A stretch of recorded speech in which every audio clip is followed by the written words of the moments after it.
नमस्ते शिक्षार्थी, कैसे आप सभी। आप लोगों की जो अभी मिशन शुरू हुई है, आपको पता होगा जो वर्दी हम लोग चला रहे हैं वर्दी सीरीज, उसी वर्दी सीरीज के तहत एक बार फिर हम आपके सामने हाजिर हैं। और सेट नंबर 51 तक आपको प्रॉपर कराया जा चुका है। सेट नंबर 52 में हम लोग इन कर गए हैं। 52 आज हमारा प्रैक्टिस है, फिर आपको 53-54 भी बहुत जल्द मिल जाएगा। उधर बिहार पुलिस कराया जा रहा है। बाकी करंट अफेयर का जो है वह भी सेक्शन अपडेट कर दिया गया। जो बच्चे पहली बार इस ऊंची उड़ान को देख रहे हैं उनके बारे में मैं बता दूं आपको कि करंट जो अफेयर्स है अक्टूबर नवंबर दिसंबर का पूरी तरह से अपडेट टेलीग्राम पे कर दिया गया। बहुत कम पेज में जो है उसको पूरी तरह से डिटेल कर दिया गया है। अगर आपको इसकी ज़रूरत है तो आप टेलीग्राम चैनल को ज्वाइन करके देख सकते हैं। ऐसे हम इसका छोटा सा वीडियो एक क्लिप आपके लिए बनाएंगे कि देखिए कितना बेहतर तरीके से पूरी टीम ने मिल करके डिज़ाइन किया है। तो इस मुहिम के लिए ऊंची उड़ान को तहे दिल से शुक्रिया कि उन्होंने इतना बेहतर एक कंटेंट बनाया जो बच्चों को बहुत पसंद आ रहा है। अगर आपको भी इसकी ज़रूरत है तो आप ऊंची उड़ान के टेलीग्राम चैनल को आप ज्वाइन कर सकते हैं और उसमें करंट अफेयर्स जो दिया गया आप उसका लाभ उठा सकते हैं। तो चलिए शुरू करते हैं। आज हमारा सेट नंबर 52। सेट नंबर 52 का क्वेश्चन नंबर फर्स्ट क्या है। यहाँ ये क्वेश्चन बहुत बार आ चुका है इसलिए क्योंकि आपसे ये बहुत इंपॉर्टेंट क्वेश्चन पूछने वाला है। हो सकता है पूछा जाए, तो इसलिए आप इसको ध्यान से समझ लीजिएगा। किस राज्य में मुख्यमंत्री सेहत योजना की शुरुआत की गई है? ये पंजाब में किया गया। पंजाब की जो सरकार अनंत भगवत मान थे, उन्होंने ही क्या किया है कि 10 लाख रुपये पूरी तरह से जो है सेहत पे खर्च किया जाएगा। यानी 10 लाख की एक बीमा होगी, उसी बीमा पर जो है ये खर्च करने की बात की जा रही है, जो कि जुलाई 2025 में इस योजना को क्या किया गया, शुरुआत किया गया। ठीक है, इसको मुख्यमंत्री सेहत योजना या भगवंत मान सेहत योजना के नाम से भी जाना जाता है। क्रूज भारत मिसाइल में शामिल होने वाला पहला राज्य कौन बन गया है? तो क्रूज भारत मिसाइल में शामिल होने वाला मिशन में भारत शामिल होने वाला ये जो है भारत का पहला राज्य वो गुजरात बन गया। गुजरात जो है क्रूज भारत मिशन में पहला राज्य ये बन गया है। समुद्री पर्यटन को इससे बढ़ावा मिलेगा, समुद्री पर्यटन बहुत बेहतर आगे बढ़ेगा। जहाजरानी और जलमार्ग मंत्रालय जो है उसके द्वारा ये क्या किया गया, इसकी शुरुआत की गई है। आई होप आप ये भी क्लियर कर लिए होंगे।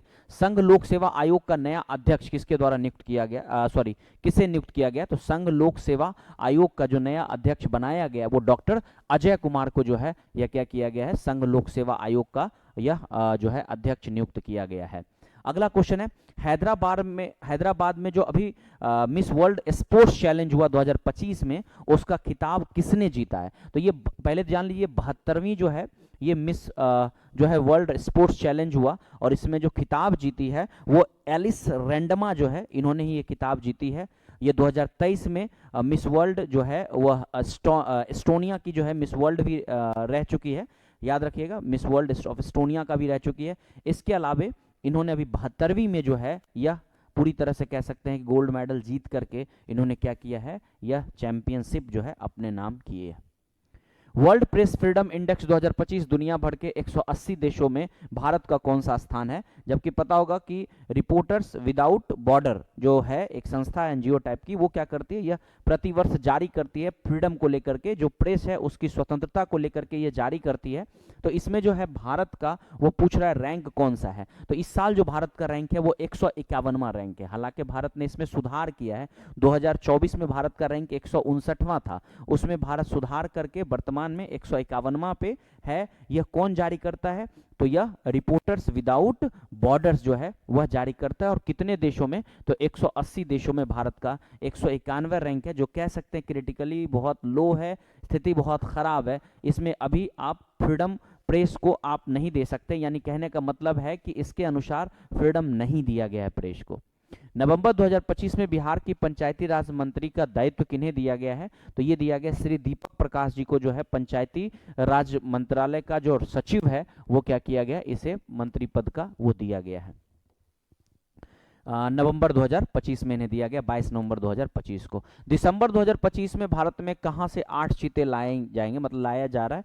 तो ये जो मिशन चल रहा है ये लाया जाएगा बोत्सवाना से। कहां से लाया जा रहा है? बोत्सवाना से, याद रख लीजिएगा, बोत्सवाना से। और ये बोत्सवाना गैरोसन जिसकी राजधानी है, यहीं से भारत में इसको आप 2-3 फेज में समझने का कोशिश करिए।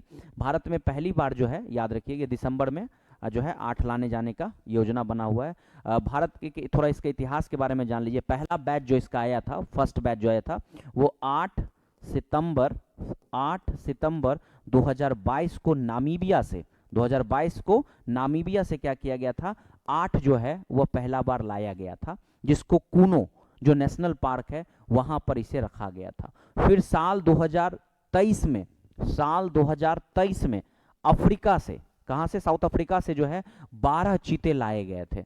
12 चीते साउथ अफ्रीका से लाए गए थे, ठीक है। और अभी फिर जो है 8 जो है वह लाए जाने का प्लान चल रहा है। वर्तमान में अगर बात करेगा कितने भारत में कुल चीते हैं, तो वर्तमान में भारत में कुल जो है वह 27 चीते हैं, जिसमें से 24 जो है वह कूनो में है और 3 जो है गांधी सागर वन अभ्यारण्य में है, ठीक है। भारत में ये चीता विलुप्त कब, तो 1952 में इसको विलुप्त में क्या कर दिया गया था, घोषित कर दिया गया था। तो ये कुछ प्रोजेक्ट इससे संबंधित था, शायद आपको आंकड़ा मिल गया होगा। तो ये तीसरा बैच जो है ये आ रहा है कहाँ से, तो ये आ रहा है आपको बोत्सवाना से।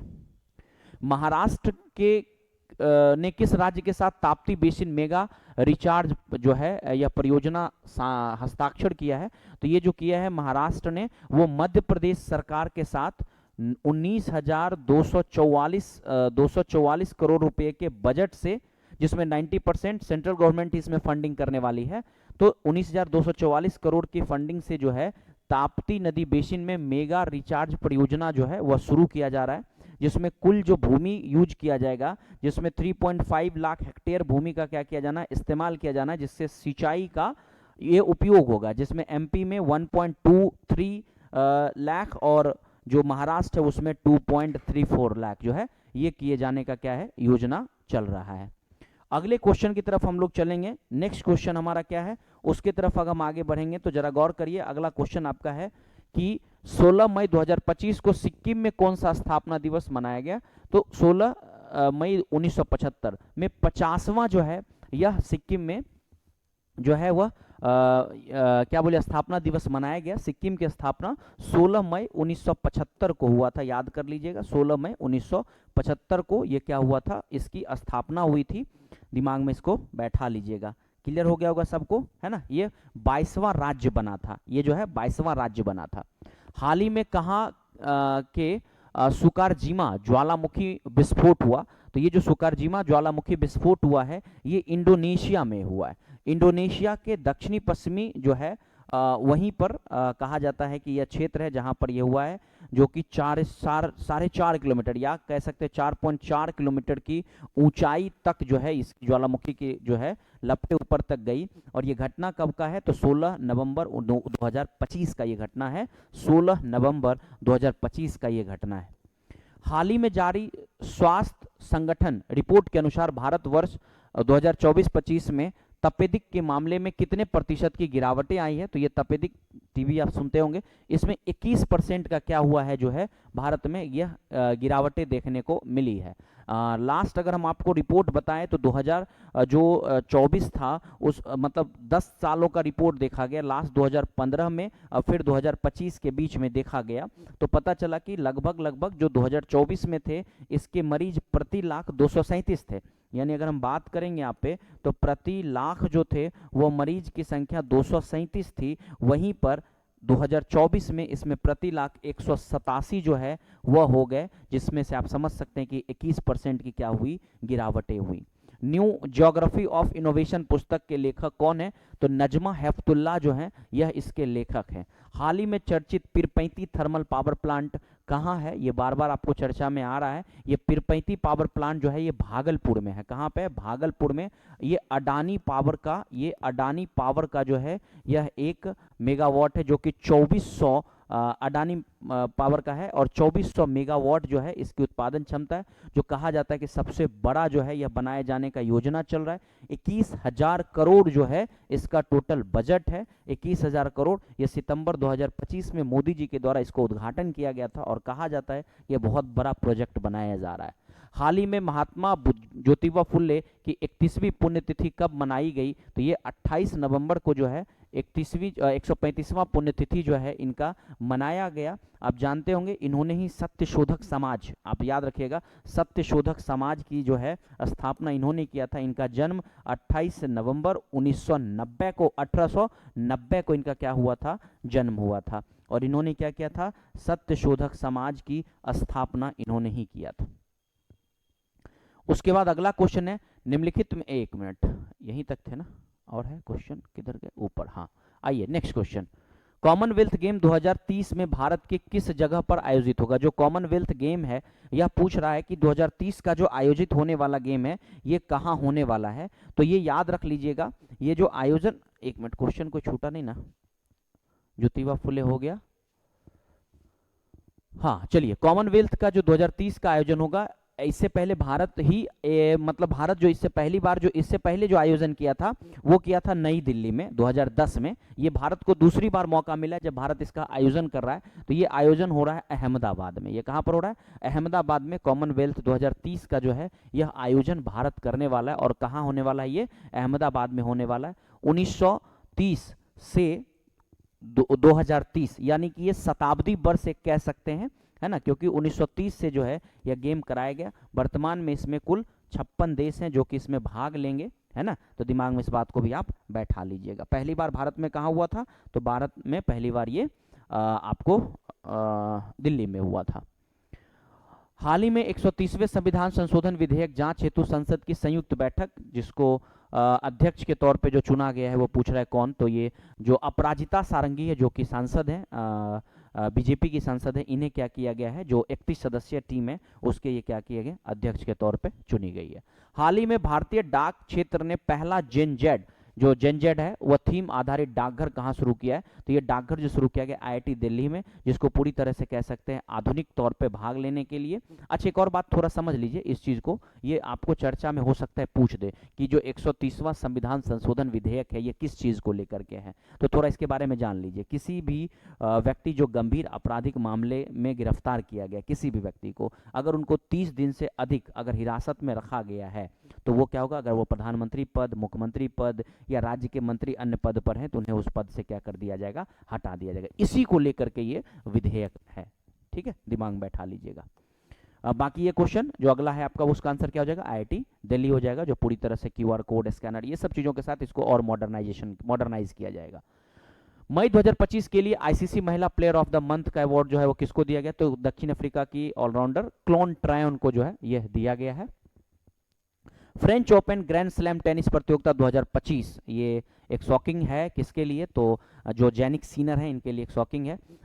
जो ये खिताब किसने जीता है? तो ये जीता है आपको कार्लोस जो है अल्कराज, ये खिताब जीता है। और ऐसा कहा जाता है कि इसने जैनिक सीनर को जो है यह हराया है, जो कि नंबर 1 जैनिक सीनर है, इनको क्या किया, हराया गया है।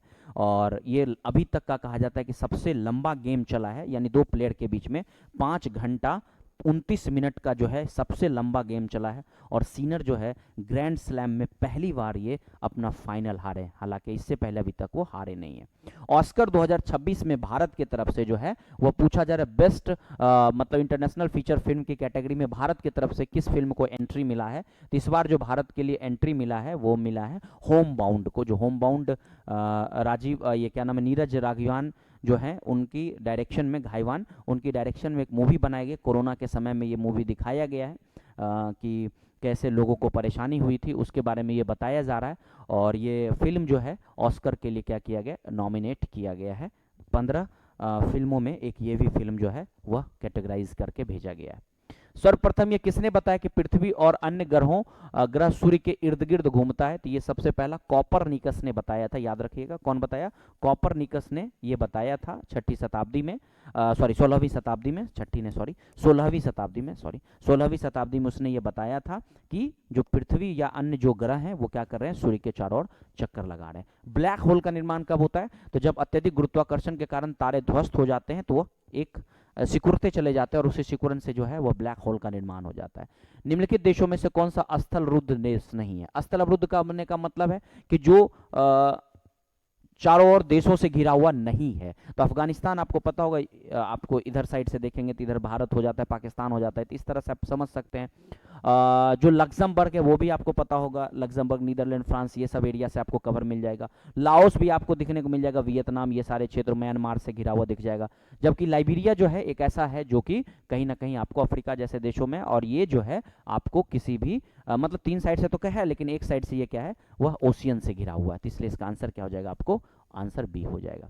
निम्नलिखित में से कौन सी प्रायद्वीप नदी अरब सागर में गिरती है? तो अरब सागर में गिरने वाली प्रायद्वीप नदी जो है वह है साबरमती। साबरमती नदी जो है यह जा करके अरब सागर में गिरती है। कुल इसकी लंबाई 371 किलोमीटर है और ये राजस्थान के जो उदयपुर है वहीं पर आरावली के पास से ये नदी निकलती है और कहा जाता है कि ये जा करके क्या खंबात की खाड़ी जो है ना, वहां पर जा करके ये अरब सागर में गिर जाती है।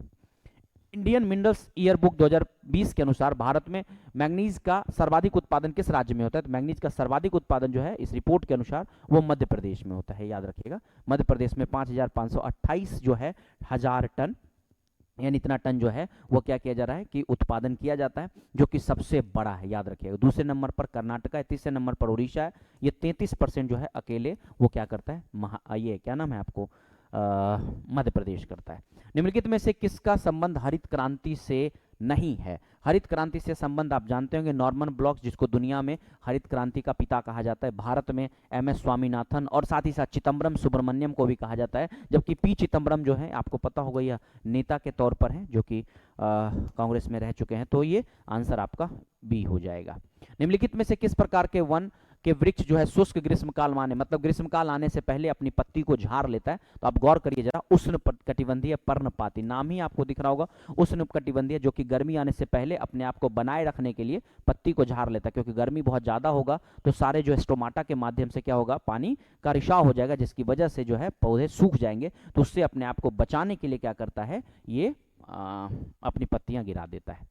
कोपेन की योजना के अनुसार भारत में किस प्रकार की जलवायु, CWG, याद रखिए क्या पूछ रहा है आपसे, CWG जो है वह किस प्रकार का? तो CWG में आपको दिमाग में एक बात बैठा लेना है कि CWG जो है कोपेन ने क्या किया, क्लाइमेट को बांटा है, तो उसी में उन्होंने कोड दिया है, ठीक है, जिसमें से C जो है वो वार्म, G मतलब टेम्परेट और सी मतलब क्लाइमेट, इस तरह से उन्होंने अलग अलग टर्म्स दिया है। वार्म टेम्परेट क्लाइमेट, यानी वार्म टेम्परेट क्लाइमेट का मतलब हो गया कि आप समझिए थोड़ा सा, वार्म है ना, आपको क्या नाम है, क्या नाम है, वार्म टेम्परेट क्लाइमेट। तो शुष्क शीत के साथ मॉनसून, अर्ध शुष्क स्टेपी जलवायु, ध्रुवीय प्रकार या शुष्क ग्रीष्म। जरा गौर करिए, शुष्क ग्रीष्म यानी टेम्परेट कर रहा है, वार्म टेम्परेट कर रहा है, तो इस शब्द के लिए उन्होंने क्या किया, इसका इस्तेमाल किया है।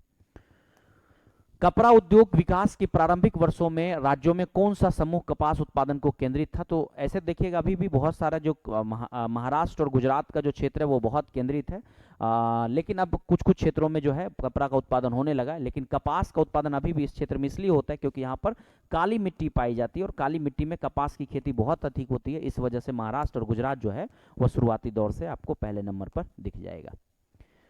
हिमालय की सबसे बाहरी श्रृंखला को क्या कहा जाता है? हिमालय की जो सबसे बाहरी श्रृंखला है उसका नाम है शिवालिक। शिवालिक सबसे बाहरी या दक्षिण पर्वतमाला के नाम से भी जानते हैं, जिसकी 2400 मीटर जो है वह कुल इसकी लंबाई है और 600 से लेकर के 1500 मीटर जो है इसकी क्या है, 1500 मीटर इसकी ऊंचाई है। भारत के संविधान के कौन से अनुच्छेद किस राज्य सरकार को कामकाज के संचालन से संबंधित जो है ये बात करता है? तो कामकाज से संबंधित संचालन का बात जो करता है वो अनुच्छेद 166 जो है वो कामकाज से संबंधित बात करता है। राज्य के जो कामकाज होते हैं, राज्य सरकार के कामकाज, वो अनुच्छेद 163 से लेकर के 67 में मेंशन है, भाग 6 में, जिसमें से संचालन से संबंधित बात किया जाता है, मतलब राज्य सरकार के जो है कार्यपालिका का बात किया गया, उसी में से संचालन का बात जो है 166 में किया गया। भारतीय संविधान के किस अनुच्छेद में किसी राज्य की विधानसभाओं और उसके परिषद के वेतन और उसके भत्तों के बारे में लिखा गया है? तो विधान परिषद के वेतन और भत्तों के बारे में अगर बात किया गया है तो ये आपको 32वीं जो क्वेश्चन है, भारतीय संविधान के किस अनुच्छेद में राज्य की विधानसभा और क्या नाम है आपको विधान परिषद के सदस्य के वेतन और भत्तों के बारे में जिक्र किया गया है? अनुच्छेद 195, अनुच्छेद 198 या फिर अनुच्छेद 199 या अनुच्छेद 194? एक सेकेंड, थोड़ा सा रुकेंगे, एक सेकेंड, एक्स्ट्रा क्वेश्चन ये ऐड है क्या इसमें? एक मिनट रुकेंगे सभी। मेरे जो बुक मिले थे उसमें ये क्वेश्चन शायद नहीं थे, एक बार मिला लेते हैं कि यही क्वेश्चन था या दूसरा क्वेश्चन था। शायद मेरे हिसाब से यही क्वेश्चन, नहीं ये क्वेश्चन नहीं था, नहीं मेरे में जो सेट में था वो क्वेश्चन दूसरा था, खैर कोई बात नहीं, चलिए कोई बात नहीं, अगर नहीं भी है तो कोई दिक्कत नहीं। क्वेश्चन क्या पूछा कि किस विधानसभा और विधान परिषद के सदस्यों का वेतन और भत्तों के बारे में बात किया गया। तो देखिए दोनों का बात कर रहा है ना, राज्य की विधानसभा का भी बात कर रहा है और राज्य के विधान परिषद का भी बात कर रहा है। दोनों सदस्यों के वेतन और भत्ते का जो बात है ये अनुच्छेद 195 में, हाँ अनुच्छेद 195 में जो है ये बात किया गया, उसके वेतन और भत्तों का बात किया गया। ठीक है, खैर कोई बात नहीं, मेरे में शायद लगता ये नहीं था।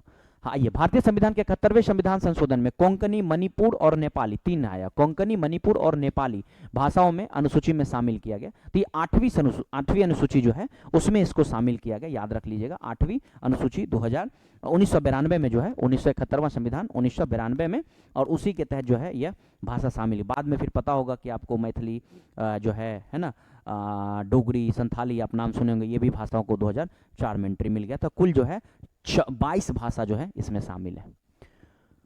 वर्ष 1956 में कितने पुनर्गठित राज्यों में द्विसदनीय, देखिए 1956 में आपको पता होगा कि जब फजल अली कमीशन जब रिपोर्ट आया था, जिसको आप राज्य पुनर्गठन आयोग कहते हैं, उसने जब रिपोर्ट दिया था तो उस समय राज्य और केंद्र शासित प्रदेशों की संख्या 14 और 6 हो गई थी, 14 + 6 हो गई थी। उनमें से कहा जाता है कि 5 राज्यों को द्विसदनात्मक मिला था, 5 राज्यों को द्विसदनात्मक मिला था। वो 5 राज्य जिन्हें द्विसदनात्मक मिला था उसमें आपको बिहार देखने को मिल जाएगा, बिहार के बगल में चलेंगे तो यूपी मिल जाएगा, यूपी के आप नीचे चलेंगे तो आपको कर्नाटका मिल जाएगा, फिर आपको जम्मू कश्मीर मिल जाएगा, फिर आपको क्या महाराष्ट्र मिल जाएगा। यानी ये 5 राज्य था। बाद में फिर पता है 1958 में आंध्र प्रदेश को भी क्या कर दिया गया, इसमें जोड़ दिया गया। तो कुल कितने हो गए थे, 6 हो गए थे। बाद में फिर आंध्र प्रदेश को 1985 में क्या द्विसदनात्मक से हटा दिया गया था, भंग कर दिया गया द्विसदनात्मक। फिर 2007 में आंध्र प्रदेश को क्या किया गया, द्विसदनात्मक बनाया गया।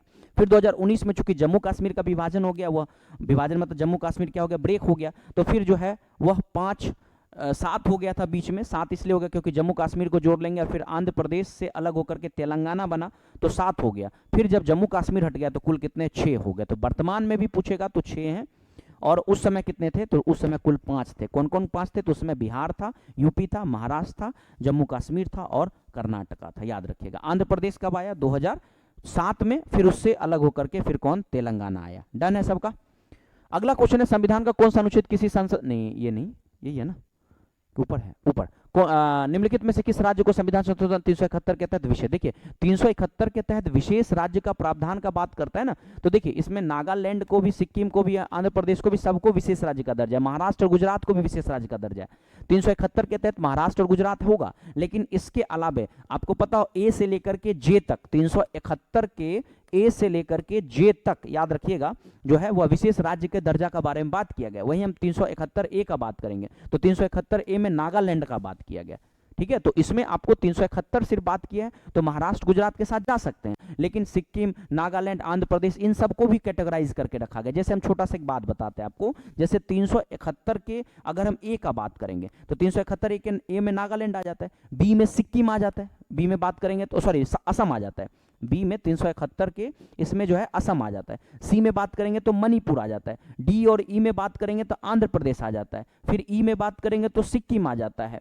ठीक, सॉरी एफ में, क्योंकि डी ई तो एक ही साथ आ गया, एफ में बात करेंगे तो सिक्किम आ जाता है, जी में बात करते तो मिजोरम आ जाता है, फिर उसके बाद एच में बात करते तो आंध्र प्रदेश आ जाता है, आई में बात करते तो गोवा आ जाता है, जे में बात करते तो हैदराबाद, कर्नाटका का जो कुछ क्षेत्र है वो आ जाता है। तो इस तरह से आप इसको कनेक्शन कर सकते हैं। तो इसके अनुसार 371 में आप महाराष्ट्र और गुजरात के साथ आप जा सकते हैं, और इसको ए और जे के बीच, याद रखिए ए और जे के बीच में राज्यों को कैटेगराइज किया गया। संविधान का कौन सा अनुच्छेद किसी संसद के लाभकारी पद पर रोक लगाता है, तो किसी भी संसद के लाभकारी पद पर रोक जो है, अनुच्छेद 102 का 1 ए जो है किसी भी लाभकारी पद को क्या करता है, रोक लगाने का कार्य करता है।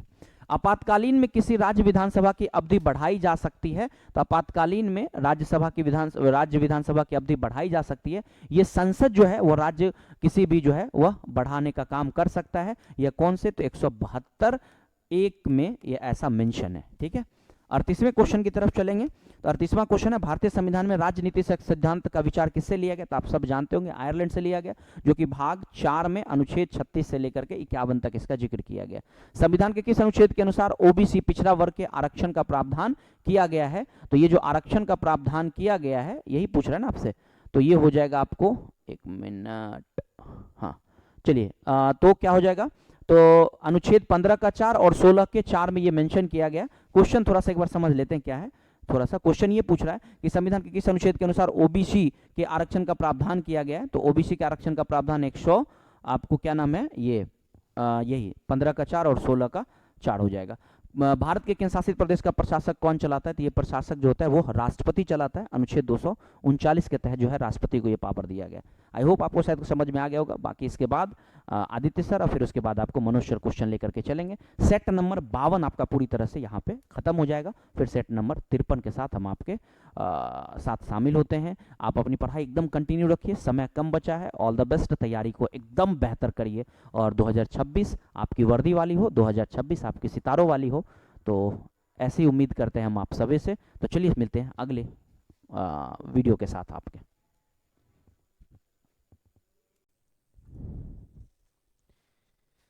नमस्कार, ऊंची उड़ान के इस प्लेटफॉर्म में आपका स्वागत है। और हम लोग अभी तक 40 नंबर तक देख चुके हैं सुमित सर के साथ, और 41वें नंबर से ये अर्थव्यवस्था अर्थशास्त्र की कहानी की शुरुआत करते हैं। फिर उसके बाद इतिहास के पोर्शन को भी हम लोग साथ साथ साझा करेंगे। तो आते हैं 41वें नंबर प्रश्न की तरफ। 41वां नंबर प्रश्न जो कहता है कि प्रश्न की तरफ आते हैं कि निम्नलिखित में से कौन आर्थिक विकास के निर्धारणों में आर्थिक कारकों के अंतर्गत नहीं शामिल किया जाता है? मतलब किसे शामिल नहीं किया जाता है। और आपको पता है कि अगर किसी भी अर्थव्यवस्था में विकास करना है या अर्थव्यवस्था की विकास की अगर बात की जाए तो उसमें जो सबसे जो अहम भूमिका निभाती है वो पूंजी और वित्तीय स्थिरता और पूंजी, आधारभूत संरचना और साथ ही साथ तकनीकी ज्ञान, ये तीनों का होना बहुत ज़्यादा ज़रूरी है, तभी आर्थिक विकास देखने को मिलता है। तो ध्यान रखिएगा, पूंजी निर्माण अहम हिस्सा है, पूंजी निर्माण अहम हिस्सा है, साथ ही साथ हमारी आधारभूत संरचना भी होनी चाहिए और उसके बाद हमारे पास तकनीक भी होना चाहिए। तीनों चीज़ आर्थिक विकास का अहम भूमिका का किरदार निभाती है। वहीं अगर वित्तीय स्थिरता की बात की जाए तो वो आर्थिक विकास के भाग में शामिल नहीं है। और सवाल भी यही पूछा गया है कि अंतर्गत कौन शामिल नहीं किया जाता है। तो ध्यान रखिएगा, वित्तीय स्थिरता को शामिल नहीं किया जाता है। ठीक है, तो ध्यान रखना है इसका आंसर क्या होगा। इसका आंसर बी नंबर वित्तीय स्थिरता होगा। अगले सवाल की तरफ बढ़ते हैं कि पूर्ण प्रतियोगिता के अंतर्गत एक फर्म लंबे समय में कितना लाभ कमाती है। ठीक है, तो अगर कोई पूर्ण प्रतियोगिता में चल रहा है और वो जो बहुत लंबे समय से ये फर्म है तो वो सामान्य लाभ ही कमाती है। ऐसा नहीं कि वो अति सामान्य या शून्य या ऋणात्मक लाभ कमाएगी, वो सामान्य लाभ कमा लेती है। तो आंसर क्या होगा हमारा? बी नंबर सामान्य लाभ इसका आंसर देखने को मिलेगा। निम्नलिखित में से किस प्रदेश में सोयाबीन कृषि के अंतर्गत सर्वाधिक क्षेत्र हैं? कहाँ पर हमें सोयाबीन कृषि अधिक देखने को मिलता है? तो भारत में 45%, ठीक है, जिसको स्वर्ण सेम कह के भी पुकारा जाता है। 45% हमें देखने को मिलता है इसकी खेती, स्वर्ण सेम कह के भी इसको पुकारा जाता है। तो ध्यान रखिएगा, स्वर्ण सेम कह के भी इसको पुकारा जाता है। खरीफ फसल में से हमें देखने को मिलता है, ये खरीफ फसल है और क्षेत्र जो है वो कौन सा है? वो मध्य प्रदेश है। ठीक है, तो ध्यान रखिए ये भी चीज़ खरीफ फसल और ये मध्य प्रदेश के हिस्से में हमें देखने को मिलता है 45% का भाग। और इसका आंसर क्या होगा? इसका आंसर होगा मध्य प्रदेश। ठीक है, तो 45% स्वर्ण सेम खरीफ फसल, ये तीनों चीज़ आपको याद रखना है, ध्यान रखिएगा। तो ये तीनों जो है आपके दिमाग के, आपके जहन में बैठ जाना चाहिए। अगला प्रश्न, उदार नीति, निजीकरण और भूमंडीकरण के नए आर्थिक नीति किस प्रधानमंत्री द्वारा घोषित किया गया, जिसको हम लोग इंग्लिश में बोलते हैं लिबरलाइजेशन, प्राइवेटाइजेशन और ग्लोबलाइजेशन। हम लोग इसको एलपीजी रिफॉर्म भी कह के पुकारते हैं, क्योंकि एक तरफ हमें उदारीकरण देखने को मिलता है, निजीकरण भी देखने को मिलता है और वैश्वीकरण, कि हम लोग अलग अलग देशों में भी साथ व्यापार कर सकते हैं, बाजार खोलने का कार्य जो करते हैं। ये सवाल प्लीज ध्यान दीजिएगा, सवाल है कि आर्थिक नीति किस प्रधानमंत्री द्वारा घोषित किया गया है, ना कि इसके जनक। अगर जनक पूछे जाते तो आपको नाम पता ही है, डॉक्टर मनमोहन सिंह अहम भूमिका निभाए थे। 1991 का वो ईस्वी भी आपको याद होगा। लेकिन सवाल है कि किनके द्वारा ये घोषणा की गई है। तो घोषणा जो है वो जो तभी टाइम जो प्रधानमंत्री थे पीवी नरसिम्हा राव के अंतर्गत देखने को मिलता है। ठीक है, तो इसका आंसर क्या होगा? D number PV Narasimha Rao इसका आंसर देखने को मिलेगा। अगले प्रश्न की तरफ बढ़ते हैं कि पीवी नरसिम्हा राव, इसमें प्लीज कॉपी में लिख लीजिएगा, PV Narasimha Rao 1951 1991 LPG reform कह के भी इसको हम लोग पुकारते हैं। ठीक है, अगला प्रश्न, कौन सा निकाय या निर्धारित करता है कि संघ में कर में राज्य का हिस्सा किस प्रकार का हो? 4 सदस्य रहती हैं, अनुच्छेद नंबर 4 सदस्य की एक टीम रहती है, अनुच्छेद 280 आप याद कर लीजिए, और इसके अंतर्गत हमें कौन देखने को मिलते हैं? तो हमें वित्त आयोग देखने को मिलता है। ठीक है, वित्त आयोग अनुच्छेद नंबर 280, उसमें हमारे साथ अध्यक्ष के साथ साथ 4 सदस्य की एक टीम रहती है, एक अध्यक्ष रहते हैं और 4 सदस्य रहती है, वही मिल करके ये निर्धारित करते हैं कि कितना कर कितना राज्य के हिस्से में जाएगा। ठीक है, तो नीति आयोग, चुनाव आयोग या योजना आयोग इसका भाग नहीं है। ऑप्शन बहुत ही इजी थे, तो इसका आंसर क्या होगा? 280 अनुच्छेद के अंतर्गत वित्त आयोग, क्योंकि खुद सोचिए नीति आयोग या फिर योजना आयोग ये प्लानिंग का काम करते हैं, ये आगे कैसे चला जाएगा इस चीज़ों के ऊपर बात की जाती है। लेकिन अगर वित्त आयोग की बात की जाए तो वो ये निर्धारित करते हैं, 4 सदस्य के साथ साथ अध्यक्ष भी उनके मंडल में शामिल होते हैं। यदि आय बढ़ने के साथ साथ कर की दर बढ़ती है तो उसे क्या कहते हैं? तो उसे प्रगतिशील कर कहते हैं। ध्यान रखिएगा कि अगर आपकी आय भी बढ़ रही है और साथ ही साथ कर बढ़ाया जा रहा है तो इसे प्रगतिशील कर कहा जाता है। ठीक है, तो ध्यान रखिए इसका आंसर होगा प्रगतिशील कर। अगला प्रश्न कि भारत में निम्न में से कौन राजकोष नीति निर्धारित करता है? तो राजकोष नीति निर्धारित करने में जो सबसे अहम भूमिका निभाई जाती है वो हमें देखने को मिलता है कौन? तो वो हमें वित्त आयोग के द्वारा जो है इसकी निर्धारीकरण देखने को मिलती है। ठीक है, लेकिन राजकोष नीति का जो निर्धारीकरण है वो वित्त मंत्रालय के द्वारा देखने को मिलता है। ठीक है, वित्त मंत्रालय जो भी व्यय है, राजकोषीय घाटा है, इस चीज का पूरा निर्धारण जो है वो वित्त मंत्रालय के द्वारा देखने को मिलता है, इसलिए इसका आंसर सी नंबर होगा, वित्त मंत्रालय।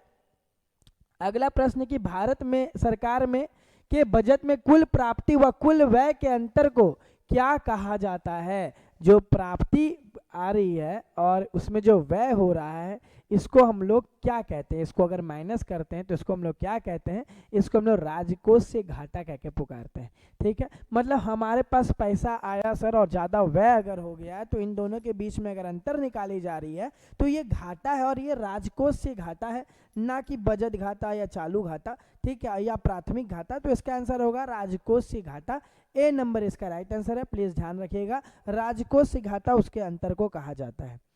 अगले प्रश्न की तरफ जाते हैं। अगला प्रश्न जो FRBM के अंतर्गत है, राजकोष से घाटा को कम कैसे करना है, इसके अंतर्गत ये सवाल पूछा गया है कि राजकोष से उदारदायित्व एवं बजट प्रबंधक अधिनियम किस वर्ष पारित किया गया था?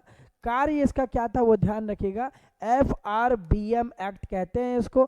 और ये एक्ट जो आ रही है वो राजकोष से घाटा को कम करने के लिए कि भारत में वो ऐसे नियम या फिर ऐसे योजनाएं बनाएंगे जिससे राजस्व घाटा बहुत कम हो। ठीक है, मतलब जो व्यय जो खर्च कर रहे हैं या हमारे पास जो प्राप्त दर मनी जो आ रही है, जो पैसा आ रहा है उसके बीच में ज़्यादा का अंतर ना हो, राजकोष से घाटा ज़्यादा ना हो, इसके लिए FRBM एक्ट लाया गया था और ये 2003 में पारित किया गया था। तो ध्यान रखिएगा इसका आंसर 2003 होगा, क्योंकि 2003 में इसको ये किया गया है। ठीक है, दूसरे प्रश्न की तरफ जाते हैं। दूसरा प्रश्न कि विश्व बैंक में कितने सदस्य हैं? ठीक है, तो विश्व बैंक में सदस्यता की अगर बात की जाती है तो हमें देखने को मिलता है कि विश्व बैंक जिसकी स्थापना हमें 1944 ईस्वी में देखने को मिलती है। ठीक है, 1944 में देखने को मिलती है और इसमें कुल मिला के 189 सदस्य शामिल हैं। ठीक है, तो ध्यान रखिएगा आंसर होगा 189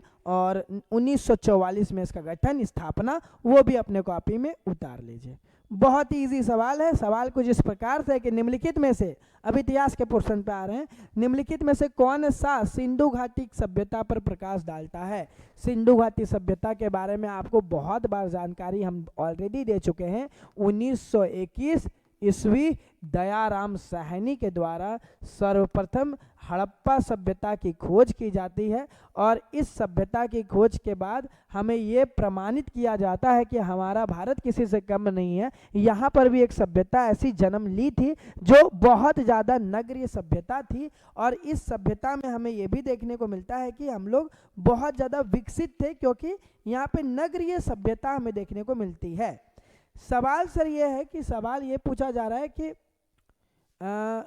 इनमें से कौन सी जो क्या है प्रकाश, हमारा जो स्रोत है सिंधु घाटी सभ्यता का स्रोत क्या है, कैसे इतिहासकारों को सिंधु घाटी सभ्यता के बारे में जानकारी मिला है। ऑप्शन है साहित्यिक ग्रंथ, पुरातात्विक संबंधी खुदाई। इस समय में सर ग्रंथ नहीं था, क्योंकि इसमें जो भी लिखा जा रहा था वो चित्रात्मक लिपि थी जिसको आज तक पढ़ा नहीं गया है। ठीक है, कोई भी इतिहासकार उसको नहीं पढ़ पाए हैं। चित्रात्मक लिपि है तो साहित्यिक ग्रंथ होगा नहीं, साथ ही साथ धार्मिक ग्रंथ भी नहीं होगा, क्योंकि पढ़ा ही नहीं गया है। तो इसलिए इसका आंसर क्या होगा, पुरातात्विक संबंधित खुदाई। यहाँ पर जितने भी हमें औजार मिले हैं, जितने भी इनके द्वारा इस्तेमाल किए हो गए जो सामान मिले हैं, वही हमें सारी कुछ जानकारी देती है सिंधु घाटी सभ्यता के बारे में। तो पुरातात्विक संबंध की खुदाई जो है वही हमारे लिए स्रोत का काम कर रहे हैं। तो ध्यान रखिएगा, इसका आंसर होगा बी नंबर, पुरातात्विक संबंधी खुदाई।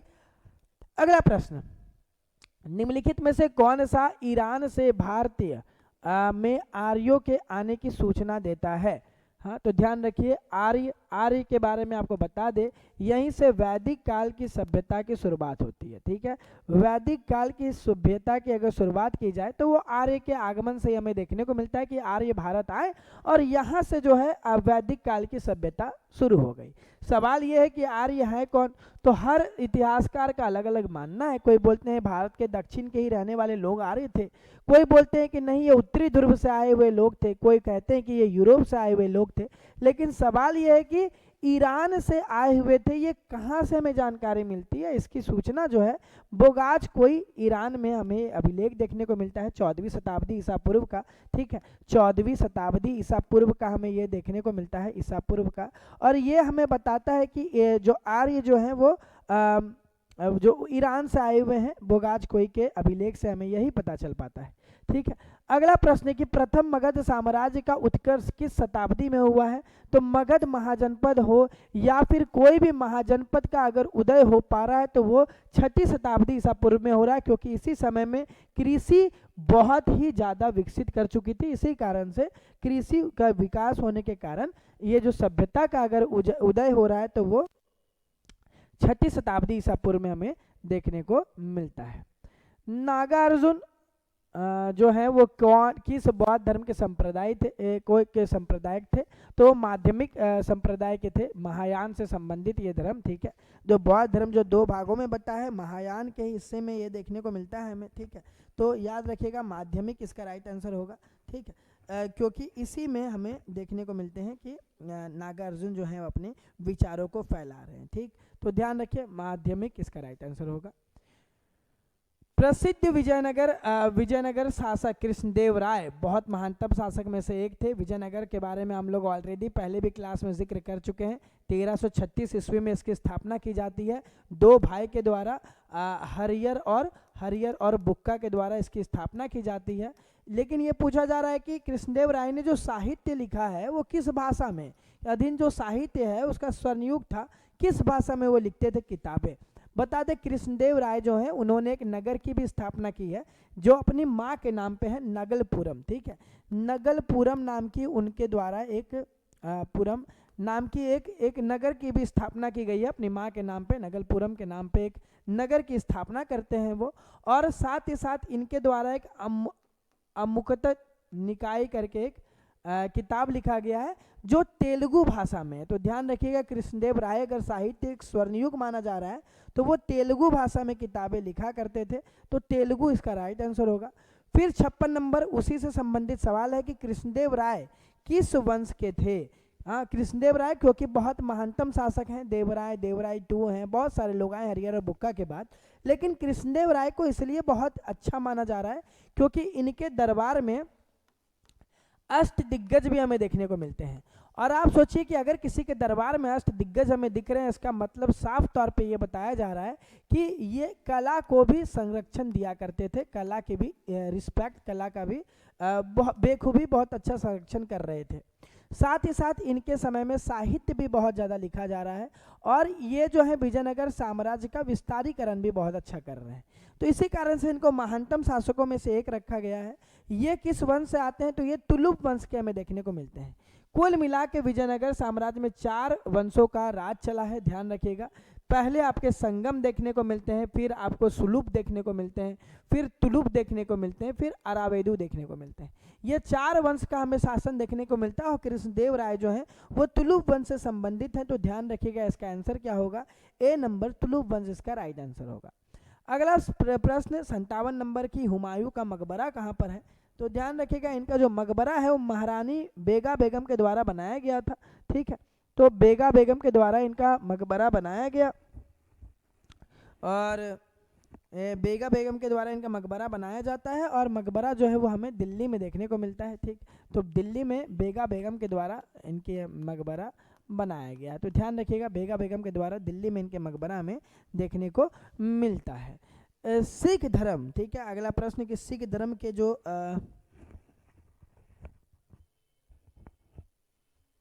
58 नंबर, सिख धर्म के प्रथम गुरु कौन थे, ठीक है। तो ध्यान रखिए, इसके जो प्रथम गुरु हैं वो श्री गुरु नानक देव जी हैं। माना जाता है कि इनके द्वारा ऐसा बात नहीं की गई थी कि ये कोई इनको धर्म बनाना चाहते हों, लेकिन फिर ये आगे चल करके बहुत प्रचलित हुए और फिर धर्म भी हमें देखने को मिलता है। लेकिन माना जाता है कि गुरु नानक देव जी इसको धर्म नहीं बनाना चाहते थे, ठीक है। वो बस चीज़ों के बारे में बात करते थे कि क्या खराबी है और क्या अच्छाई है। अब वो सारे के साथ डिबेट एंड डिस्कशंस किया करते थे, वाद विवाद में शामिल हुआ करते थे, ठीक है।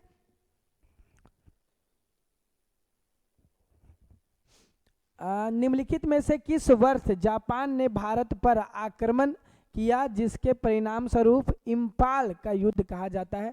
तो मार्च से लेकर के जुलाई ये युद्ध चलती है, याद रखिएगा, मार्च से लेकर जुलाई 1944 में युद्ध चलती है, मार्च से जुलाई में, जिसमें इसको इम्फाल का युद्ध कहा जाता है, ठीक है। 1944 मार्च से जुलाई के बीच में युद्ध हमें देखने को मिलता है। अगला प्रश्न, मेरठ के सिपाही को मुगल सम्राट बहादुर शाह से मिलने के लिए लाल किले पर कब पहुंचे थे। तो इसके बारे में बता दिए, 1857 से संबंधित सवाल है, 1857 के क्रांति से संबंधित सवाल है। ये बात है क्या कि इन लोगों ने 31 मई का डेट निर्धारित किया था कि हम लोग के क्रांति की या विद्रोह की शुरुआत 31 मई से करेंगे, लेकिन 29 मार्च को मंगल पांडे ने अपने उच्च अधिकारी को गोली मार दी और 8 अप्रैल को उनको फांसी लग गया। इसी के बाद 8 अप्रैल को फांसी लगने के बाद बहुत सारे लोग थे जिनके द्वारा ये बात कहा गया कि हम कारतूस का इस्तेमाल नहीं करेंगे, लेकिन उस कारण से बहुत सारे सेनाओं को जेल में डाला गया और ये जो है 10 मई को ये विद्रोह मेरठ से शुरू हो गई। 31 मई का डेट फाइनल था, लेकिन विद्रोह जो है वो 10 मई से शुरुआत ले लेती है। और ये लाल किला पे कब पहुंचते हैं, तो वो 11 मई 1857 को पहुंचते हैं। रमज़ान का समय चल रहा था और बहादुर शाह जफर जो है वो बैठ करके रमज़ान करके उठे ही थे कि उनको ये विद्रोह देखने को मिला। फिर उन्होंने इसके ऊपर आशीर्वाद देते हुए नजर आते हैं और विद्रोह फिर आगे बढ़ता हुआ हमें दिखता है, ठीक है। दूसरा प्रश्न की तरफ हम लोग बढ़ते हैं, 61 नंबर सवाल, ठीक है। 61 नंबर सवाल यह है कि उच्च शिक्षा के लिए भारत के में आधिकारिक भाषा के रूप में अंग्रेजी के द्वारा संकल्प निर्माण को कब शामिल किया गया था, कौन थे तभी टाइम आखिरकार वाइसराय, ये पूछा जा रहा है। 1935 में हमें ये देखने को मिलता है कि ये कराया जाता है कि जो शिक्षा में उच्च शिक्षा के ऊपर बात की जाती है और साथ ही साथ अंग्रेजी शिक्षा के ऊपर बात किया जाता है, ठीक है। 1835 सॉरी 1857 के पहले ही है, ठीक है। 1835 में इस चीज़ के ऊपर बात करते हैं, ठीक है। उच्च शिक्षा के साथ साथ इंग्लिश के ऊपर भी बात की जाती है कि हम लोग अब अंग्रेजी शिक्षा को बढ़ावा देंगे। लॉर्ड मैकाले यहाँ पे मौजूद है, तो ध्यान रखिएगा इसका आंसर क्या होगा, लॉर्ड मैकाले इसका राइट आंसर होगा, ठीक है। अगला प्रश्न कि ब्रिटिश भारतीय साम्राज्य की राजधानी कलकत्ता से दिल्ली कब स्थानांतरित किया गया था, ठीक है। तो दिल्ली दरबार लगा था 1911 में। इसी समय में कलकत्ता से दिल्ली हमें राजधानी परिवर्तन देखने को मिलता है और सर्वप्रथम ये जो है हमारी सुप्रीम कोर्ट भी जो है सुप्रीम कोर्ट की भी स्थापना कलकत्ता में थी, लेकिन उसे 28 जनवरी 1950 को, ठीक है, 28 जनवरी 1950 को वहां से हटा करके दिल्ली करते हुए लोग नजर आए थे। ठीक है, ध्यान रखिएगा, राजधानी जो है वो 1911 में ही हो चुकी थी। 63 नंबर, ठीक है, 63 नंबर, स्वतंत्रता सेनानी देशबंधु चित्तरंजन दास का पेश क्या था, क्या पेशा था इनका, क्या कार्य किया करते थे? तो ये राष्ट्रवादी हमें देखने को मिलते हैं, वकील थे। ठीक है, और आप पहले के समय में जाएंगे तो आपको जितने भी राष्ट्रवादी नेता देखने को मिलेंगे सारे के सारे वकील ही देखने को मिलेंगे। अगला प्रश्न, औपनिवेशिक शासन के दौरान निम्नलिखित में से किस क्षेत्र में बाबा रामचंद्र के ने मुख्य रूप से किसान संघर्ष को नेतृत्व किया था? तो वो अवध वाले क्षेत्र में हमें देखने को मिलते हैं, किसान आंदोलन को नेतृत्व करते हैं। और फिर अवध आगे चल करके 1856 में जो है वो अंग्रेज के अंतर्गत आ गया, सब्सिडरी अलायंस, सहायक संधि के अंतर्गत। ठीक है, डलहौजी ने 1851 में ही कह दिया था कि हम लोग अब जो है अवध को कैप्चर करेंगे। 1856 में अवध हो भी जाता है। निम्नलिखित में से किस स्थान पर भारतीय राष्ट्र कांग्रेस ने पूर्ण स्वराज प्रस्ताव को पारित किया था? तो आपको ईयर याद होगा 1929, रावी नदी के किनारे। और ये अगर किनारा अगर लग रहा है तो वो लाहौर का, आपको याद होगा लाहौर में हम लोगों ने पूर्ण स्वराज के ऊपर बात किया कि हम लोग अब डोमिनियन स्टेटस नहीं चाहते हैं, अब हमें पूरी तरह से आज़ादी चाहिए। और हम लोगों ने लाहौर अधिनियम, लाहौर के कांग्रेस सेशन में जाकर के इस चीज़ के ऊपर बात करा था कि अब नहीं होगा। ठीक है, और हम लोग अब पूर्ण स्वराज चाहते हैं। ठीक, अगला सवाल कि नवंबर 2025 में हुए भारतीय विधानसभा के चुनाव में सबसे अधिक सीटें जीतने वाली पार्टी कौन सी है? कोई बच्चा गलत नहीं किया होगा। ठीक है, 2010 के बाद फिर से बहुत ज़्यादा अगर कोई पार्टी जीत रही है तो वो भारतीय जनता पार्टी हमें देखने को मिलती है। ठीक है, बीजेपी। ठीक, तो ध्यान रखिएगा कि इसका राइट आंसर क्या होगा, बी नंबर इसका राइट। बहुत इजी सवाल था, कोई भी इंसान इसको गलत नहीं किए होंगे। ठीक है, 67 नंबर पे आते हैं। दिसंबर 2025 में बिहार सरकार ने युवाओं को नौकरी रोजगार देने के लिए वादे को पूरा करने के लिए मौजूदा विभागों में के अलावा कितने नए विभागों के गठन की मंजूरी की है? ठीक है, तो कितने विभागों की मंजूरी की है? तो हमें देखने को मिलते हैं क्या कि 3 विभाग का गठन किया गया है। हाँ, नवंबर 2025 के में बिहार में नवगठित एनडीए की सरकार और उप मुख्यमंत्री का किसने शपथ लिया था? कौन शपथ ले रहे थे?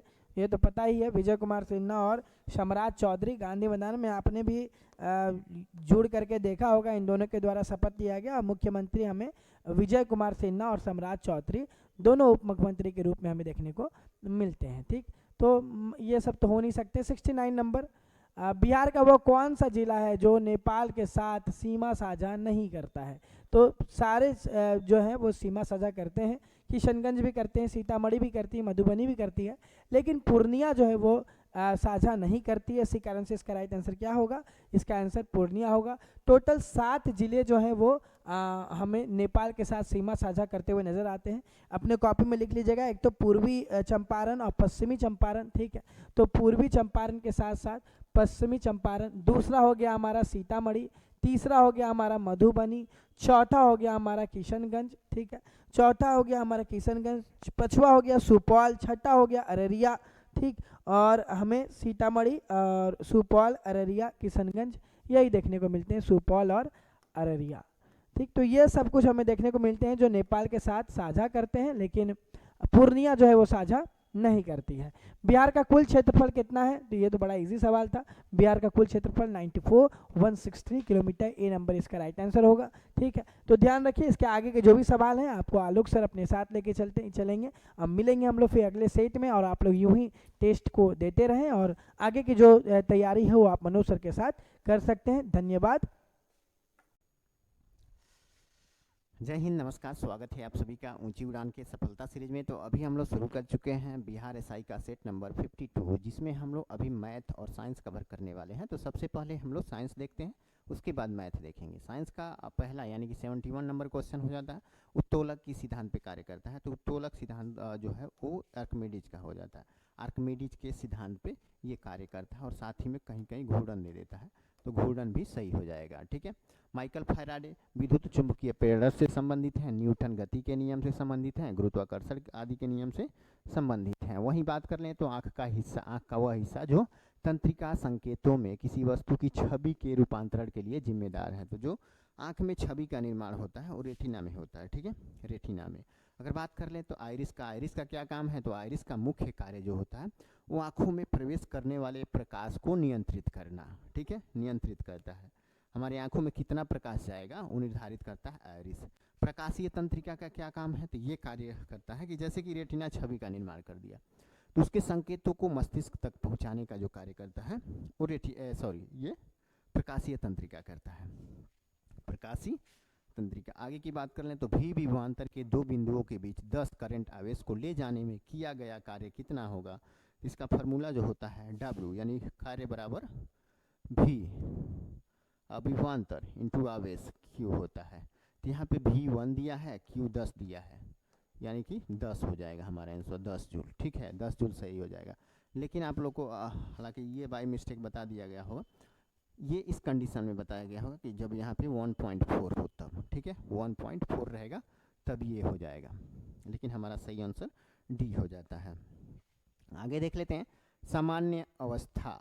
सामान्यतः द्रव की अवस्थाओं के भौतिक वर्गीकरण में डॉट डॉट अवस्था शामिल नहीं है, डॉट डॉट अवस्था शामिल नहीं है। तो कौन सी अवस्था नहीं शामिल है, जल की 3 अवस्थाएं होती हैं, ठोस द्रव गैस, ठोस द्रव गैस, लेकिन कोलाइडल नहीं होता है। तो यही हमारा सही ऑप्शन हो जाता है। आगे देख लेते हैं तो किसी परमाणु की परमाणविक संख्या में निम्नलिखित में से किसकी संख्या का पता चलता है। तो परमाणविक संख्या जो होता है किसी भी तत्व का, ठीक है, वो होता है प्रोटोनों की संख्या। जो नाभिक में उपस्थित होते हैं प्रोटॉन और न्यूट्रॉन, उसमें का जो प्रोटॉन है वही दर्शाता है परमाणु संख्या, या बात करें तो परमाणु क्रमांक। नेक्स्ट हमारा हो जाता है निम्नलिखित तत्वों में से किसकी परमाणु संख्या आयरन की तुलना में अधिक है। तो आयरन का परमाणु क्रमांक जो होता है, ठीक है, आयरन का कहाँ गया, यहाँ आयरन का 26 होता है, क्रोमियम का 24 होता है, कैल्शियम का 20 होता है, कोबाल्ट का 27 होता है और मैग्नीज का 25 होता है। तो 26 से कौन ज़्यादा है, तो कोबाल्ट ज़्यादा है, और यही हमारा सही ऑप्शन हो जाएगा। आगे देख लेते हैं ऑक्सीकरण प्रतिक्रिया में निम्नलिखित में से क्या होता है। तो ऑक्सीकरण में इलेक्ट्रॉन का त्याग होता है। तो इलेक्ट्रॉन का जब त्याग होगा तो उसकी कमी देखने को मिलेगा, इलेक्ट्रॉन में कमी होगी। आगे देख ले तो चाय में कौन सा अम्ल होता है। तो चाय में टैनिक अम्ल होता है, साथ में इसमें थीन भी पाया जाता है। थीन जो होता है मादक पदार्थ होता है। कैफीन की भी थोड़ी सी मात्रा होती है, और मुख्य तौर पे कैफीन की मात्रा तो कॉफ़ी में भी होती है, लेकिन चाय में भी पाया जाता है। अगर बात कर लें मैलिक अम्ल, ये किस में पाया जाता है, तो ये सेव जो होता है, सेव में मैलिक अम्ल पाया जाता है। यूरिक अम्ल तो पेशाब में पाया जाता है, वहीं लैक्टिक अम्ल ये दही वगैरह में पाया जाता है, दही में लैक्टिक अम्ल देखने को मिलेगा। फिर बात कर लें धातु अम्लों के साथ अभिक्रिया द्वारा उत्पन्न करती हैं। तो धातु और अम्ल जब एक दूसरे के साथ अभिक्रिया करते हैं तो उस समय लवण और हाइड्रोजन उत्पन्न होता है। लोहे को कठोर और मजबूत बनाने के लिए निम्नलिखित में से उसमें क्या मिलाया जाता है। तो लोहे को कठोर बनाने के लिए उसमें कार्बन मिला दिया जाता है, ठीक है। स्टेनलेस स्टील का भी निर्माण किया जाता है, तो उसमें भी कार्बन, क्रोमियम और निकेल रहता है। तो जो कार्बन खास करके है वो कठोरता प्रदान करने के लिए होता है। फिर देख लेते हैं किसी परमाणु के लिए प्लम पुडिंग मॉडल किसके द्वारा दिया गया था। तो प्लम पुडिंग मॉडल दिया गया था जे थॉमसन, जिन्होंने इलेक्ट्रॉन की खोज की थी, ठीक है। इलेक्ट्रॉन की खोज इन्होंने ही किया था, इलेक्ट्रॉन की खोज इन्होंने ही किया था, और इन्होंने बताया था कि कोई भी धातु है वो घनावेश होता है, लेकिन इसमें एक इलेक्ट्रॉन पुडिंग किए जाते हैं, इलेक्ट्रॉन धसे होते हैं इसके दीवारों पे, ठीक है, जिसको प्लम पुडिंग कहा गया है। अब बात कर लें लेबोजियर, इसे रसायन शास्त्र का पिता कहा गया। इन्हें एंटोनियो लेबोजियर को रसायन का पिता कहा जाता है, ठीक है। और वहीं रदरफोर्ड इन्होंने नाभिक की खोज की थी, नाभिक की खोज के लिए इनको जाना जाता है, और साथ में प्रोटॉन की खोज के लिए, प्रोटॉन की खोज इन्होंने किया था। और रॉबर्ट बॉयल तो बॉयल के नियम से संबंधित है। देख लेते हैं निम्नलिखित तत्वों में से किसकी परमाणु संख्या फास्फोरस की तुलना में अधिक है। फास्फोरस का होता है कितना, ये होता है 15, ठीक है। और वहीं एल्यूमिनियम का होता है 13, सिलिकॉन का होता है 14, क्लोरीन का होता है 17 और मैग्नीज का होता है 12। तो फास्फोरस से कौन अधिक है, तो क्लोरीन अधिक है, ठीक है, 17 सही हो जाता है। रक्त कैंसर जिसे ल्यूकीमिया भी कहा जाता है, उसकी रोकथाम में प्रयोग किए जाने वाले रेडियो समस्थानिक हैं। तो रेडियो समस्थानिक क्या हो जाता है, तो क्या हो जाएगा, जो यहाँ पे थोड़ा सा ऑप्शन आप लोग को कंफ्यूज करेगा, ठीक है, कंफ्यूज करेगा, लेकिन कंफ्यूज होना नहीं है। जो होता है फास्फोरस ना, फास्फोरस 32, ये खास करके रक्त में ब्लड जो होता है उसके कैंसर के उपचार के लिए प्रयोग होता है। लेकिन जो कोबाल्ट 60 होता है इससे भी कैंसर का उपचार होता है, लेकिन रेडियोथेरेपी का प्रयोग करके ये जो कैंसर कोशिकाएं हैं शरीर में उसको नष्ट करने का कार्य करता है, ठीक है। तो मुख्य तौर से ब्लड से संबंधित है फास्फोरस 32, लेकिन कोबाल्ट ये कोशिकाओं को नष्ट करने का कार्य करता है। OF2 में ऑक्सीजन की ऑक्सीकरण अवस्था क्या है, तो ये +2 हो जाता है, ठीक है, +2 हो जाएगा। यहाँ देख लें, यदि क्या दिया हुआ है, यदि एक पदार्थ का pH मान 7 से कम होता है तो इसे माना जाएगा। किसी भी पदार्थ का pH मान कितना होता है, तो देखिए 0 से लेके 7 फिर 14 तक pH स्केल पे इतनी ही संख्या दर्शाई रहती है। और pH स्केल की बात कर लें तो ये pH स्केल की खोज जो किए थे वो किए थे सोरेनसन, ध्यान रखिएगा, सोरेनसन ने pH स्केल की खोज की हुई थी। अब देखिए 0 से 7 जो रहता है उसको हम लोग कहते हैं अम्ल। अम्ल जो 7 पे रहता है वो न्यूट्रल रहता है, न्यूट्रल, ना क्षारीय होता है ना अम्ल होता है। और वहीं 7 से 14 के बीच जो रहता है वो क्षारीय होता है, क्षारीय होता है, ठीक है, क्षारीय होता है। और यहाँ पे क्या कह रहा है, जो 7 से कम है, तो 7 से कम तो अम्ल होगा, और एसिड जो तेजाब होता है वो क्षारीय होता है। न्यूट्रल इसका तो 7 होगा, ठीक है, और क्षार है ये 7 से अधिक होगा, 7 से अधिक होगा। और आयन तो हालांकि इसमें मौजूद इससे संबंधित ही न है। वो राइबोसोम्स होते हैं, राइबोसोम्स जो होते हैं उन्हें हम लोग क्या कहते हैं, राइबो न्यूक्लिक एसिड। ये होते हैं RNA, जो राइबोसोम है वो RNA होते हैं, ठीक है। राइबोसोम RNA और प्रोटीन से मिल के बने होते हैं, लेकिन ये RNA होते हैं। ईस्ट एक है, ईस्ट एक क्या है, तो ईस्ट एक प्रकार का कवक हो जाता है, ईस्ट एक प्रकार का कवक हो जाता है।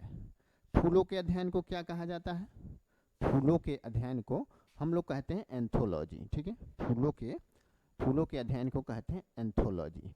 और वहीं यहाँ पे दिया हुआ है एग्रोस्ट्रोनॉमी, ये घास जो होता है, घास के अध्ययन को कहते हैं। फिनोलॉजी तो मेडिकल से संबंधित है।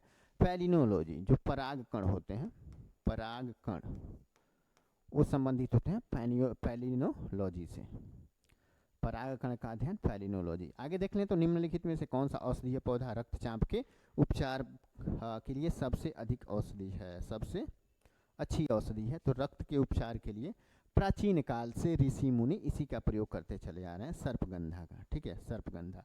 ये रक्तचाप को कम करता है, ब्लड प्रेशर को कम करता है। आगे देख ले तो पाचन के दौरान भोजन सरल पदार्थों में विघटित होता है। उदाहरण के लिए चावल, आलू और ब्रेड में डॉट डॉट होते हैं, ये विघटित होकर डैश का निर्माण करते हैं। तो देखिए जो चावल, आलू और ब्रेड होते हैं इसमें पाया जाता है कार्बोहाइड्रेट, ठीक है, और ये जब विघटित होता है तो ये ग्लूकोज का रूप धारण कर लेता है। तो हमारा ऑप्शन ए सही हो जाएगा, बाकी सब सही नहीं है।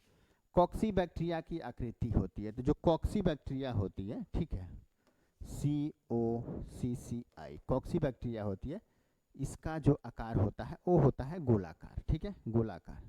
लेकिन जो विब्रियो बैक्टीरिया, जो विब्रियो कलेरी जिसको कहते हैं, विब्रियो वो होती है कामाकार का विब्रियो होती है, ठीक है, और गोलाकार ये होती है। छड़नुमा जो होती है वो कौन होती है, तो बैसिलस जो होते हैं, बैसिलस बैक्टीरिया वो होते हैं छड़नुमा होते हैं।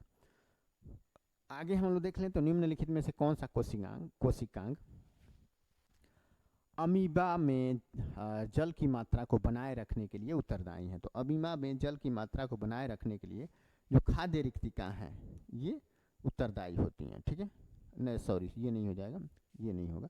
संकुचनशील जो रिक्तिकाएं होती हैं, खाद्य रिक्ति नहीं, संकुचन, जो संकुचन पैदा करती हैं वही अपने खाली जगहों पे जल की मात्रा को बनाए रखती हैं। आगे हम लोग देख लें तो बिना सुपरसोनिक क्रूज मिसाइल का नाम, सॉरी किस सुपरसोनिक क्रूज मिसाइल का नाम भारतीय नदी ब्रह्मपुत्र और रूस की मोकोवा नदी के नाम पर पड़ा है। तो ब्रह्मोस जो है वो भारत और रूस की संयुक्त परियोजना है और दोनों ने अपने अपने नदियों के नाम पे इसका नाम रखा हुआ है। अब देख लेते हैं तो निम्नलिखित में से कौन एक इनपुट उपकरण है। तो इनपुट उपकरण कौन सा हो जाता है बउआ, इनपुट उपकरण कौन सा हो जाता है, तो जो ये है ऑप्टिकल कैरेक्टर रीडिंग, OCR जिसको कहते हैं ऑप्टिकल कैरेक्टर रीडिंग, ये क्या है, तो ये इनपुट है, ठीक है। लेकिन वही प्रिंटर है, हेडफोन हो गया या प्रोजेक्टर हो गया, ये आउटपुट डिवाइस है। ये तीनों के तीनों क्या है, तो आउटपुट डिवाइस है, लेकिन ये सब इनपुट डिवाइस है। निम्नलिखित में से कौन प्रथम जनरेशन का कंप्यूटर है, तो जो प्रथम जनरेशन का कंप्यूटर हो जाता है वो होता है एनियाक जो है ये प्रथम श्रेणी का कंप्यूटर है, ठीक है। उसके बाद आ गया हमारा मैथमेटिक्स, तो अब कवर कर लेते हैं इसको, ठीक है। थोड़ा सा जगह ले लेते हैं हम लोग, है ना, दिख रहा है क्वेश्चन। चलिए अब इसको सॉल्व करते हैं। यदि 6, 18, 39 और x का समानुपात में है तो x का वैल्यू क्या होगा। तो ये तो सिंपल है, ये एक साथ गुणा कर दें, ये एक साथ, तो हमारा आंसर आ जाएगा, यानी कि 18 गुणे 39/6, ये x का वैल्यू निकल जाएगा, है ना। 36, 18 और 39 है यहाँ पे, 39 तियाँ 117 हो जाता है, 39 तियाँ यानी 4 तियाँ 112, 120, 3 घटा दीजिए 117 हो जाएगा, ठीक है। 117 हमारा सही आंसर हो जाता है। आगे देख लेते हैं। 7 पुरुष एक काम को, ठीक है, हाँ ठीक है, 7 पुरुष एक काम को 12 दिन में पूरा कर सकते हैं। वे काम शुरू करते हैं और 5 दिनों के बाद 3 पुरुष चले जाते हैं, तो शेष पुरुषों द्वारा शेष कार्य को कितने दिनों में पूरा किया जाएगा। यहाँ एक बात ध्यान रखिएगा, यहाँ लास्ट वाला चीज, शेष पुरुष द्वारा शेष कार्य को कितने दिनों में समाप्त किया जाएगा। अब देखिए 7 पुरुष 12 दिन में कर सकते हैं, लेकिन 7 पुरुषों ने 5 दिन तक काम किया। अभी 7 पुरुषों के द्वारा 7 दिन और काम करना था, ठीक है, तो उसी से तुलना कर देते हैं। 7 पुरुषों के द्वारा 7 दिन का और काम बचा हुआ था, ठीक है, क्योंकि टोटल 7 पुरुषों द्वारा 12 दिन में किए जा रहे थे, लेकिन 5 दिन का तो काम ऑलरेडी उन्होंने कर लिया है और बचा है 7 काम। तो 7 पुरुष 7 दिन में जो काम कर सकते हैं वही, अब देखिए कि बाद में 3 गो चले जाते हैं, 7 पुरुष में से 3 गो चले जाएंगे तो बचेंगे 4 गो।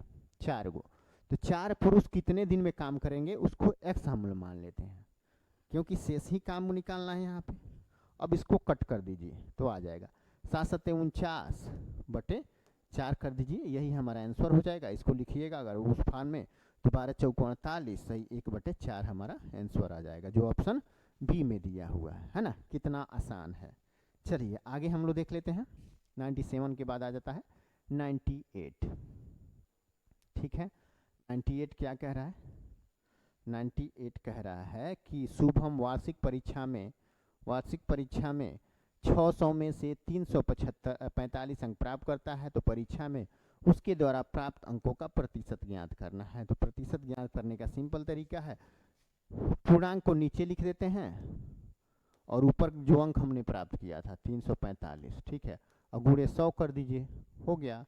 2 जीरो से 2 जीरो कटी, 6 6 25 और यहाँ 6 6 7 42, 6 25 यानी 57.5 सही आंसर आ जाएगा। 57.5 किस में है, ऑप्शन ए में दिया हुआ है, ठीक है, 57.5 ऑप्शन ए में दिया हुआ है। 99 नंबर क्वेश्चन क्या है, तो एक दुकानदार ने 5 रुपये प्रति अंडे की दर से 12 दर्जन अंडे खरीदे। परिवहन के दौरान 12 अंडे टूट गए तो उसने शेष अंडे 6 रुपये प्रति अंडे की दर से बेचे, तो उसका प्रतिशत लाभ ज्ञात करना है। तो चलिए इस पूरे अंडे में जितना पैसा खर्च हुआ था वो निकाल लेते हैं। तो 12 दर्जन अंडा, एक दर्जन में 12 अंडे और एक अंडे 5 रुपया, ठीक है। तो 12 दर्जन 12, एक दर्जन में 12 अंडे और एक अंडे 5 रुपया हो गया। अब देखिए 12 बरहिया 144 अंडा टोटल खरीदा 5 रुपये प्रति अंडा के दर से। अब 144 में से क्या हुआ कि 12 गो टूट गया, 12 गो टूट गया तो बचा कितना 132, ठीक है 132 बच गया। अब इनको 6 रुपया के भाव से बेच दिया, 6 रुपया के भाव से बेच दिया। अब 144 बचे क्या होगा 1440 यानी 720 हो जाएगा, ठीक है 720 और 32, 6 दूनी 12 और 36 18 19, 6 कम में 6 1 7, 792, 792 जहाँ 720 रुपया लगाया था वहीं उसको 792 रुपया निकल के आया। तो इसमें प्रॉफिट कितना हुआ तो घटा देते हैं इसमें 92 और में से 72 सॉरी 20 घटा दे तो 72 बन जाएगा, यानी 72 रुपया उसका फायदा हुआ। मूलधन कितना लगा था 720 रुपया। इसको परसेंटेज में चेंज कर दें, गुणे 100 कर देंगे, ठीक है 1 0 से 1 0 कट गया, 72 से 72 कट गया और हमारा जो प्रॉफिट हुआ वो हुआ 10%, है ना 10%। चलिए आगे हम लोग देख लेते हैं नेक्स्ट क्वेश्चन। ये तो रीजनिंग का लगता है ना, हाँ तो कैसे होगा तो यहाँ से देखिएगा, इसका अंतर पहले निकाल लेते हैं। तो इसका अंतर जो आएगा ना वो आएगा 243, ठीक है 82 में से 1 घट जाए तो यहाँ पे आ जाएगा 81, फिर इसमें 301 में से 74 घटा लें तो ये 26 1 27 आ जाएगा, ठीक है और इसमें से ये घट जाएगा 74 में से 65 घट जाएगा तो 9। देखिए किस क्रम में बढ़ रहा है, यहाँ पे जो क्वेश्चन मार्क है वही हमको निकालना है ना। 9 3 27, 27 3 81, 81 3 243, यानी गुणे 3 होता जा रहा है, ठीक है तो ये भी गुणे 3 करके बना होगा 3, तो किसका गुणे 3 है तो 3 का, 3 3 के 9, 9 3 27, 27 3 81, 81 3 243। तो हमारा आंसर क्या आ जाएगा 3 3 3। तो 200 यहाँ पे 3 आ रहा है तो 265 में से हम लोग क्या करेंगे 3 घटा देंगे, 265 में से जब 3 घटाएंगे तो कितना आएगा 262 हमारा आंसर निकल के आएगा, जो ऑप्शन सी में सही दिया हुआ है, ठीक है सही दिया हुआ है। इस तरह से आज का डिस्कशन हमारा समाप्त होता है। अगर आप लोगों को ये वीडियो अच्छा लगा हो तो लाइक ज़रूर करें, चैनल को सब्सक्राइब जरूर करें। मिलते हैं नेक्स्ट किसी वीडियो में नए कंटेंट के साथ, तब तक के लिए सभी को टाटा बाय बाय।